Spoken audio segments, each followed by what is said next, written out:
Hello, good morning, friends, and welcome back to my channel. Today, I am here with a new lecture, and I am going to teach you how you will add two vector and how you will subtract two vector graphically. So, I would like to say one more thing, that watch till the end, and hence you will get a clear understanding on how two vector can be added and two vector can be subtracted graphically. So without getting late, let's begin the session.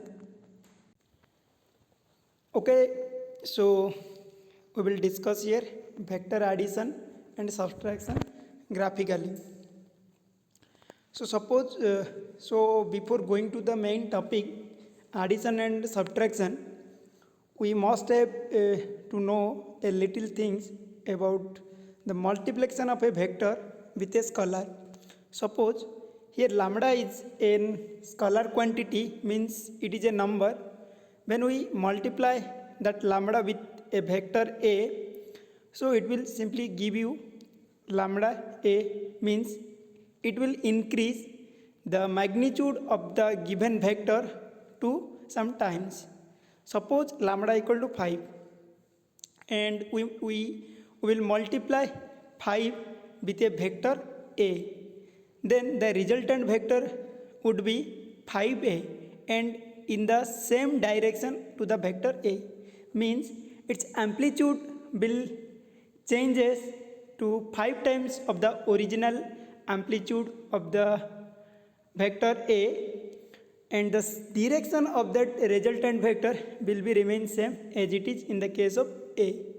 But suppose you multiply minus 5 to vector a, then your resultant vector, in the case of the resultant vector, the amplitude will be becomes 5 times to the original one, and also the direction of the resultant vector will become opposite to the direction of the original vector. So here the first figure represent that a vector a, when you multiply 5 to the vector a, it will give you a increased vector.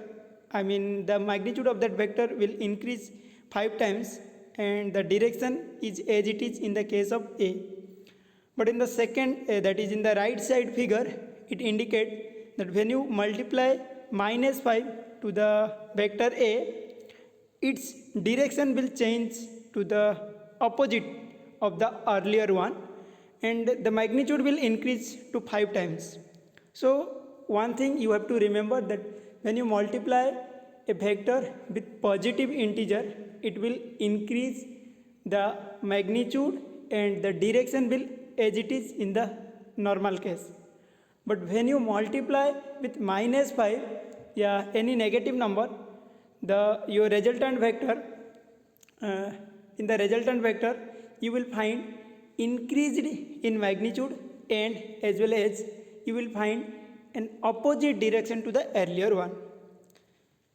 Now suppose we will multiply time with velocity vector. As we know, simply time means it is a what, scalar quantity.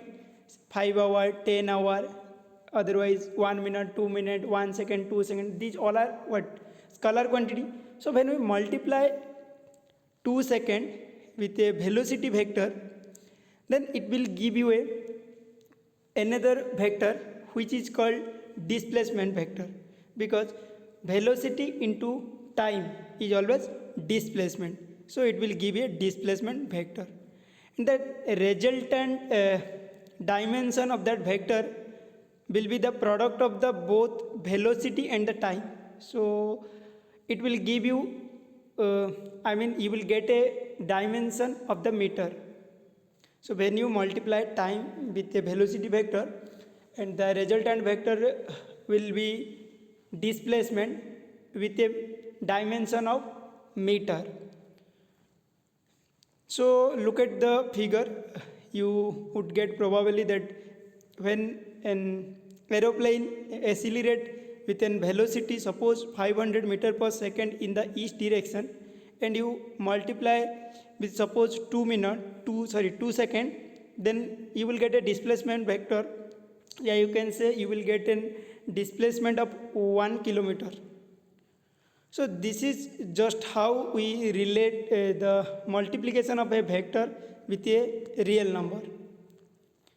And next we will talk about the addition of two vectors. Suppose let us take two vector A and vector B. Now these two vectors are shown in the figure and we want to add these two vectors.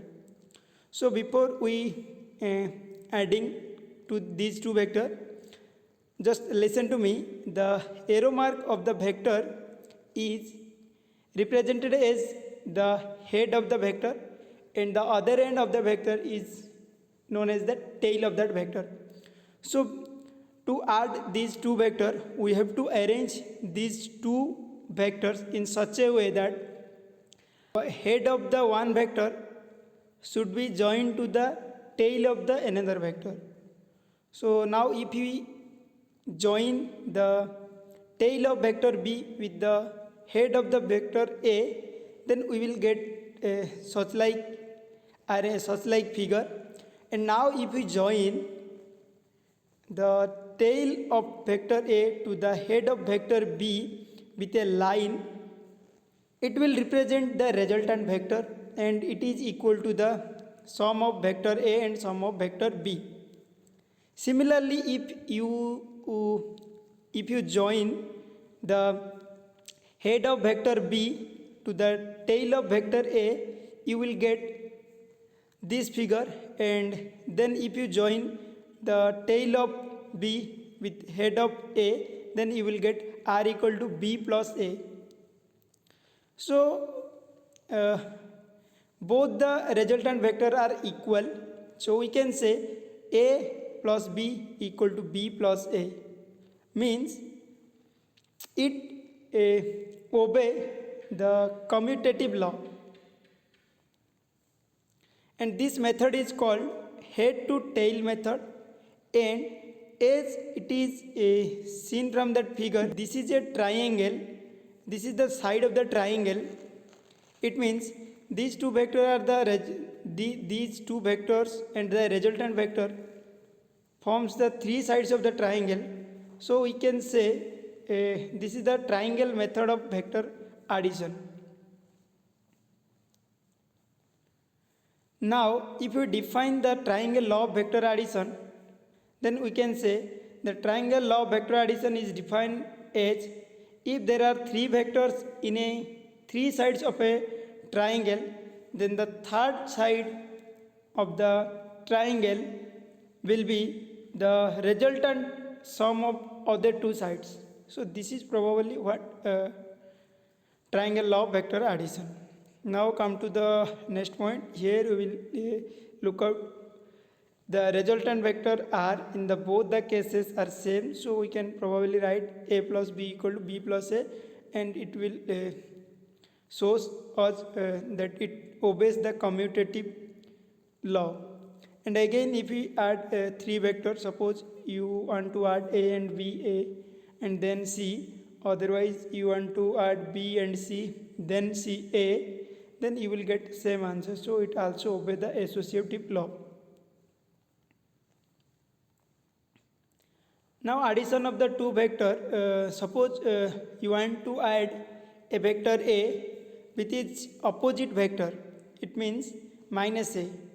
So now when we add these two vectors, we will get A plus minus A equal to 0. It will give you a 0 vector. Yeah, otherwise it is called the null vector. And the null vector having the magnitude 0 when you add and an arbitrary direction. Now multiply a constant to 0 vector. So when you multiply any constant with a 0 vector, you probably get a 0 vector. Now look at the figure. Whatever I told you, I put the same thing here, that one vector and with its opposite vector, you will get a long line which is represented by the long line. One side is minus A and other side is plus A. So here it indicates that the resultant vector will be 0 vector. Now come to the point subtraction of the two vector. So to get knowledge about the subtraction of two vector, we will again take two vectors a and b. Simply if you add these two vector, we will get another vector which is r1, and r1 is equal to a plus b.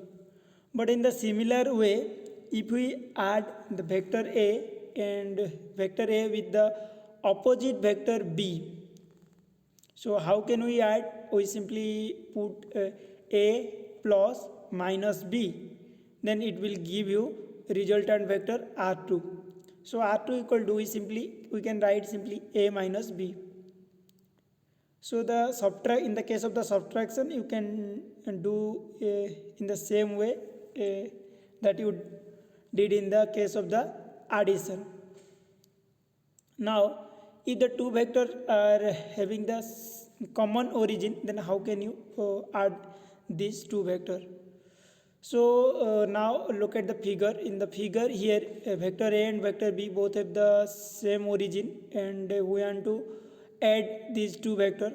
So before we adding these two vectors, just make a parallel line of vector a, so which is seen by the green line, and a parallel line of b which is seen by the orange line. When we draw these two parallel lines of vector a and vector b, it will give you a parallelogram. Okay, now if we draw the resultant, it will give you the sum of the vector a and vector b, which we did in the earlier case. Same way, so in this way we can get the addition of two vector if they both have the common origin. And this process, this method is also popularly known as the parallelogram method. And you can say the parallelogram law of vector addition is very similar to the triangle law of vector addition. So these are the graphical representation of how we can add, we can subtract two vectors graphically. So thank you.